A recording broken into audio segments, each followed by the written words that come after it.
Who is under more pressure this year, Hugh Freeze or Kalen DeBoer?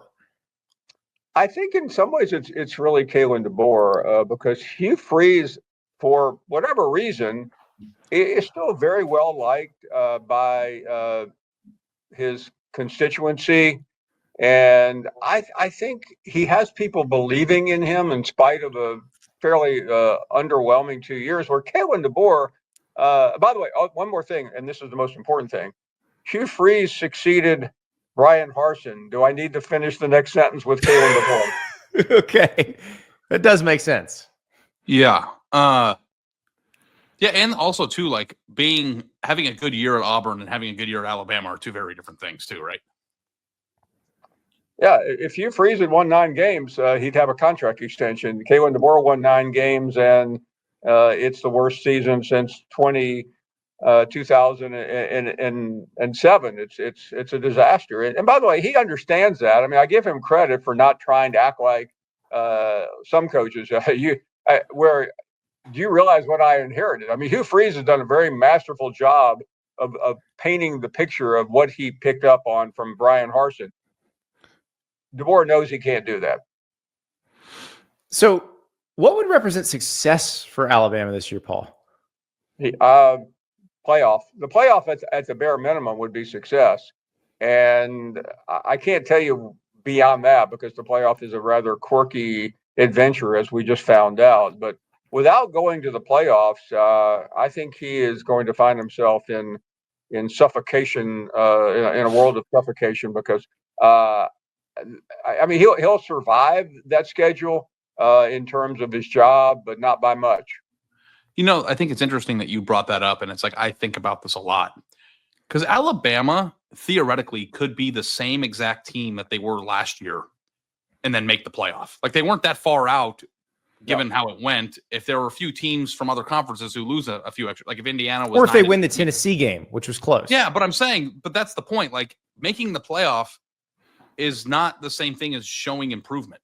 Like it just circumstances can change and you can still be the same team. And I think that wouldn't people in Tuscaloosa, even with a playoff berth, they were like 9-3, solid, but not great, you know, lost in the first round, just see the same team that they saw last year? Or do you think that making the playoff like forgives everything for a year? Well, no, I think it's a bare minimum. I mean, this is the same program. I've walked out, as you guys have, of national championship games under Nick Saban, and it felt like a disastrous season because they didn't win it all. But I mean, Alabama fans are spoiled rotten, and they should be. They've had the greatest run that anybody's had in a very, very long time. So it's understandable, and I just think that the playoff now kind of dumbs down the system. And when you're in the SEC and 3 teams go and you don't, it feels like a mess. And you're right, Ari. I don't. I mean, the schedule is probably a little bit trickier than last year. In that, I mean, I have no idea what Florida State is. I really don't. Wisconsin has to be better than last year. Going to Missouri and South Carolina, to me, sounds dangerous. Mm-hmm. I would agree with that. And, you know, that's the tricky part. And I have so many Alabama fans who come at me saying, oh, no, I say it's not all Jalen Milroe's fault. And they're like, no, Jalen Milroe was the problem. And my thing is, well, if he was the problem, you've got 2 guys on your roster now who are competing for the job, who were there last year, who they could have replaced Jalen Milroe with, and they didn't. So are we to expect better quarterback play? And will that make the difference? Or is it something else? I was in Alabama recently, and the one thing Alabama fans are holding on to that rope with is Ryan Grubb. They are convinced that Ryan Grubb, on the 3rd attempt at Alabama, Saban tried to hire him, DeBoer did, and then lost him 3 weeks later, and now they finally got him, is the key. But I don't think that's really going to solve the quarterback issue. With the ultimate tailgate package, Burger Box from Whataburger is the perfect fit for every occasion. It comes with 10 single or double burgers with or without cheese, your pick of sauces and fixings, which you can customize. Did someone say grilled jalapeños? Because that's what I always say. Keep it basic or go wild. It'll be a slam dunk. Order online from April 4th through 7th and earn double reward points. Also, don't forget the Whata Wings Party Pack. 72 boneless tender bites, a family fry box, and your choice of sauce to help your team bring home the W. That's right. Order online April 4th through 7th. Double points with the Whataburger app is available anytime. And yeah, those grilled jalapenos and the spicy ketchup, always there. Jalen Milroe was a really good quarterback who made some critical mistakes and became the fall guy. Are you telling me that any of these three combatants are better than Jalen Milroe? That's the question. That's the part with Ty Simpson and Austin Mack who were there. Now maybe Keelan Russell is. He's a freshman, so we don't know. But that's been my question to everybody. Who are the worst quarterbacks of the Saban era? Probably you go back to Blake Sims in 14 who got them to the playoffs. And I was going to say, they actually accomplished less. Jake Coker won a national title, and he might be the answer. Coker is the worst, but one game in the desert absolved him of all sins.